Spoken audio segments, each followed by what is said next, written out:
5 years ago, I uploaded my first video to this YouTube channel, which was a hesitant and tentative introduction to myself, my gardens, and this Red Gardens project. Since then, I've uploaded more than 100 videos to this channel, and I've been delighted with the very positive response that I've received. A lot has happened in the garden since then, and a lot of other things that I thought I would do haven't yet materialized, but I've learned so much along the way.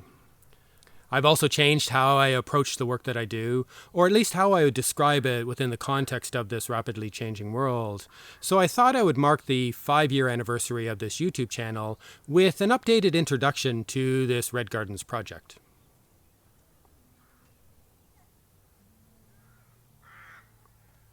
The purpose of these videos and this project is to try to help more people grow more of their own food. I've believed for a long time that growing food for yourself and for others in your community can have huge benefits in a wide variety of different ways. It can also be a unifying topic or activity that people around the world can talk about, participate in, and learn from each other, even if they might have fundamental disagreements about many other things and could even disagree about the reasons why it is important to grow food. I generally keep my own views relating to politics, broader issues and events out of my videos to be able to engage with more people, and in ways it's unimportant when it comes down to the practice of growing food.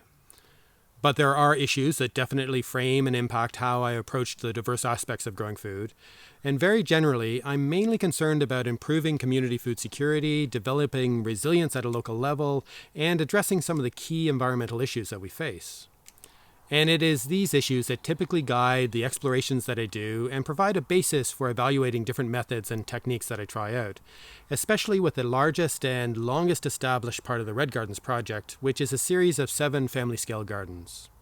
I had originally started this trial of different methods of growing vegetables with the expectation that I would discover the best method, for me at least. But now I believe that you can grow good vegetables using any of these methods. And determining which one would be better in any given context or situation probably has more to do with available resources and personal preferences and biases. And I'm beginning to see each of these methods as more of the outcome or manifestation of a particular focus or priority. The extensive garden is focused primarily on producing vegetables with the highest nutritional quality. The methods I use in this garden are based primarily on the work and advice of one author, and I really like to focus on a few key requirements of the plants. There is a lot more space between all of the plants in the gardens, which is why I use the name extensive, and it relies primarily on direct sowing rather than transplanting. Both of these are used to help ensure that the root systems of the plants are robust enough and have enough space to reduce the chance of competition that can lead to nutrient and water stress, especially if I don't do my job properly. This extra space also makes my job easier, and I tend to avoid trying to grow a succession of crops in any one year, which does reduce the variety of vegetables that I can grow and the yield, but it saves on effort. The one task that I've not been so great at is managing the soil testing and remineralization process, and making consistent use of the appropriate concentrated fertility to feed the plants, which are other key aspects of this method. The intensive garden is focused on growing the most food within an available area, with the assumption that the vegetables produced will be of high quality. It follows variations of methods that used to be quite popular, especially the double digging of the garden beds, which has become less common in recent years.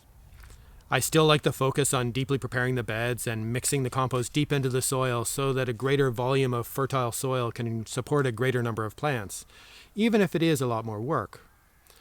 I can definitely harvest a lot of vegetables out of this garden, but have not been so consistent and successful with techniques to squeeze in additional crops in the early spring and after the main harvest in the end of the year. Part of this is lack of capacity in a busy season, but the cool climate and the windy site that I grow on makes it difficult to extend the growing season without additional protection for the plants, which is something that I'm working on more this year. The no-dig garden is quite a different method, with the primary focus on not disturbing the soil at all. I have struggled with this garden in different ways, originally because the deep litter mulch that I used to start this garden seems to not be appropriate for this climate.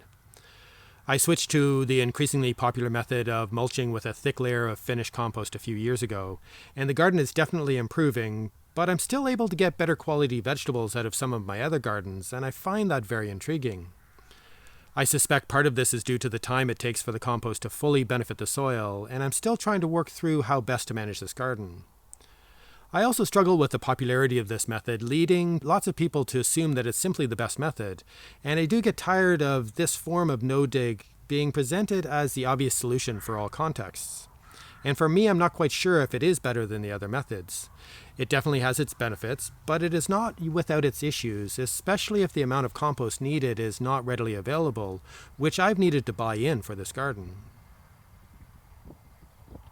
I've also struggled with the polyculture garden, which is primarily based on the integration rather than segregation of different types of plants.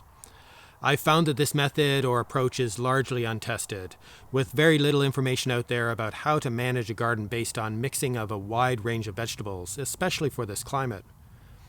I do love the idea that the complex interaction between the plants above and below ground can be of benefit, compared at least to the methods that are similar to monocropping.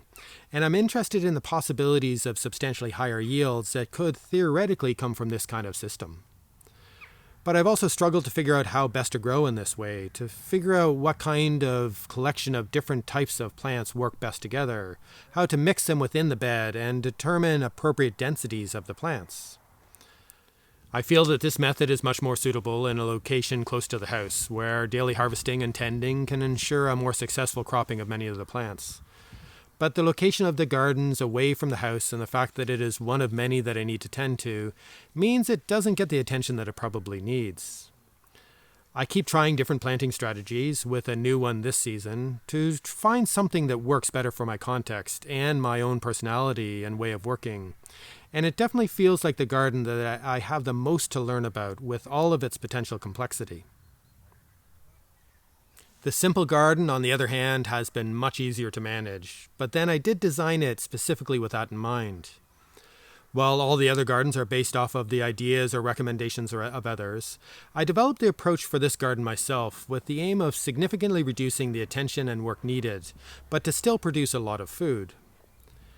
I only grow 4 types of main crop vegetables in this garden, each of which is harvested all at once and stored for consumption over the winter, which eliminates a huge amount of work that I typically put into the more diverse planting plans of the other gardens. And this simple garden can largely go untended for most of the summer.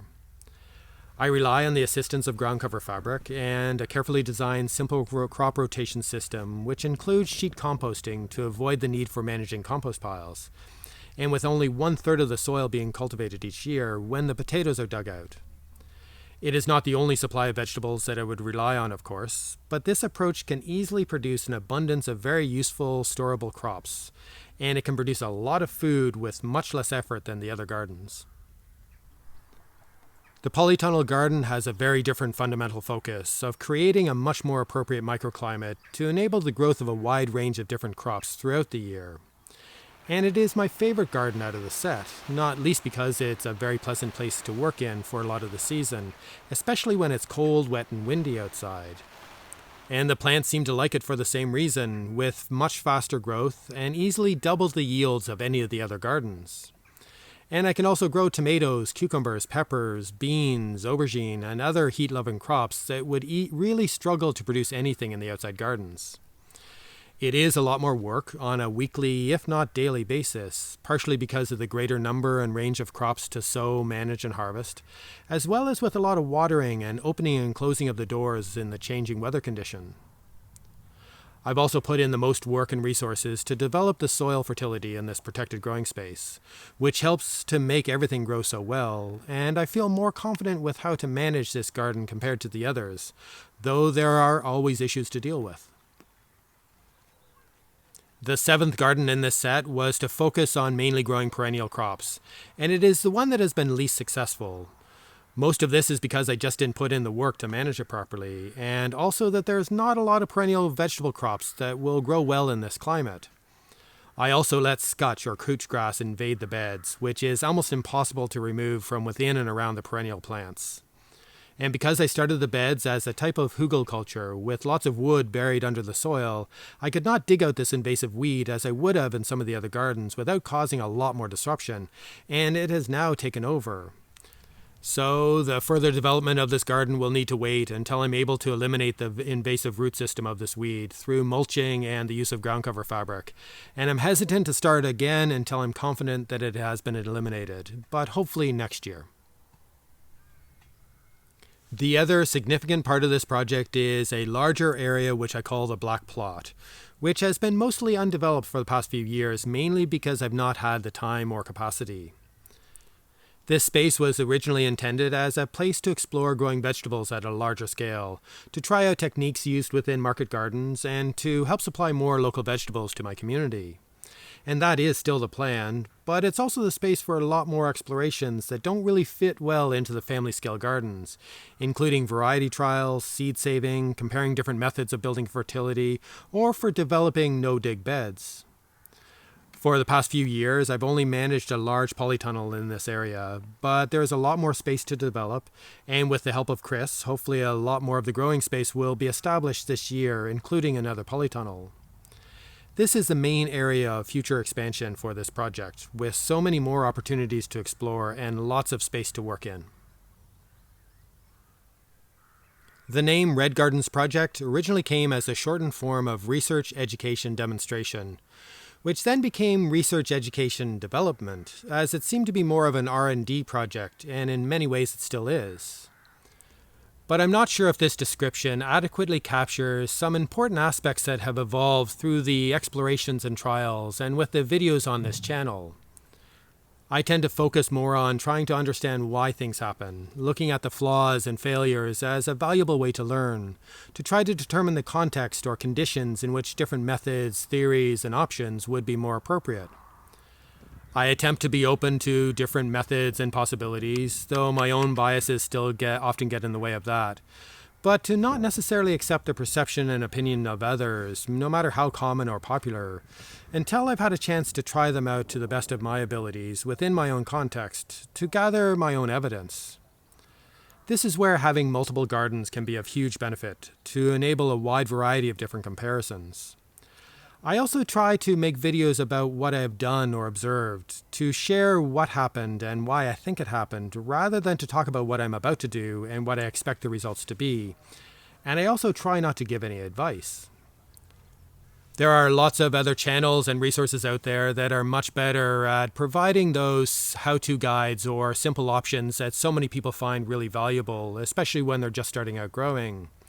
Within my work, I rarely come up with simple answers or suggestions, which can frustrate a lot of people. And instead, I tend to focus a lot more on the nuance and complexity of everything.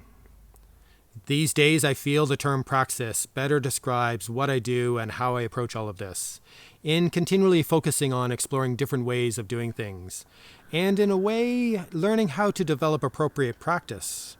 As I found that the practical application of different theories in a side-by-side comparison is an excellent way of understanding, of learning, and of developing skills. This is one of the really valuable things that I've learned from this Red Gardens project, something that's helped me in other areas of my life, and something that I'm really interested in sharing, though perhaps in subtle ways. In addition to lots of details about growing food and trials of different methods, I hope to demonstrate a way to approach the challenge of learning and doing as a significant part of trying to help more people grow more of their own food. I hope this is valuable to people as they watch the videos that I've made in the past and in the videos that I will continue to make as we head into this uncertain future.